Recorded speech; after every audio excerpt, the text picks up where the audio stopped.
சாய் பக்தர்களுக்கு என் அன்பு வணக்கங்கள். ஓம் சாய்ராம். என் அன்பு குழந்தையே, இன்று உனக்காக என் தெய்வ வாக்கு இது.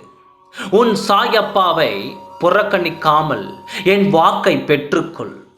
உன்னை விட்டு போய்விட்டது என்று நீ நினைத்த வாழ்க்கையை உனக்காக கொண்டு வந்திருக்கிறேன். வருத்தங்கள் உன்னை விட்டு போய்விட்டது. நிலையான மகிழ்ச்சி உன்னை தேடி வந்துவிட்டது. 1000 உறவுகள் உன்னை சுற்றி இருந்தாலும் உனக்கான உண்மையான உறவு உன்னிடம் இருந்தால்தான் உன் வாழ்க்கை மகிழ்ச்சியாக இருக்கும். மற்றவர்கள் எத்தனை பேர் இருந்தாலும் அந்த வேதனை உன்னை விட்டு போகாது. 1000 பேர் இருப்பதை விட அந்த உயிர் உன்னுடன் இருந்தால் உன் வாழ்க்கை எத்தனை மகிழ்ச்சியாகவும் எத்தனை இன்பமாகவும் இருக்கும் என்று நான் உணர்ந்து கொண்டேன். அதனால் தான் உனக்கான வாழ்க்கையை நான் கொண்டு வந்திருக்கிறேன். உனக்கான வாழ்க்கையை பெற்றுக்கொண்டு அந்த வாழ்க்கையை எப்படி வாழ வேண்டும் என்று உணர்ந்து வாழ கற்றுக்கொள். ஏனோ தானோ என்று வாழ்ந்தால் பிறர்கள் உன் வாழ்க்கையை கெடுக்கத்தான் பார்ப்பார்கள். அவர்கள் இருக்கும் வரை வாழ்க்கையில் பிரச்சனைகள் கொடுக்கத்தான் பார்ப்பார்கள். அதற்கெல்லாம் நீ இடம் கொடுக்காமல் இருந்தால் மட்டும்தான் இந்த வாழ்க்கை உன்னால் பத்திரப்படுத்த முடியும். இவைகள் எல்லாம் உனக்குள் இருந்தால் மட்டும்தான் வாழ்க்கையில் நீ உயர வேண்டும் என்ற எண்ணம் உனக்குள் வரும். இல்லை என்றால் நின்ற இடத்தில் நீ நின்றுத்தான் இருப்பாய். இருப்பவர்கள் இருந்தால்தான் வாழ்க்கையும் செழிக்கும். அதனால் இவர்களை ஒரு புறம் வைத்துவிட்டு உன் வாழ்க்கையை ஒரு புறம் நீ கவனிக்க ஆரம்பி.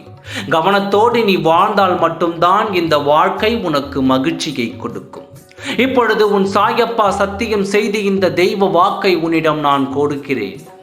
இந்த உறவு, நான் கொடுக்கும் உறவு உனக்கு நிரந்தரமான உறவாக இருக்கும்.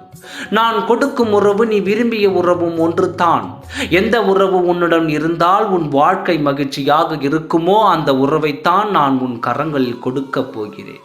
அதை பெற்றுக்கொண்டு எப்படியெல்லாம் சந்தோஷமாக வாழ முடியும் என்று யோசித்து அந்த சந்தோஷங்களை பெற்றுக்கொண்டு நீ வாழ கற்றுக்கொள்.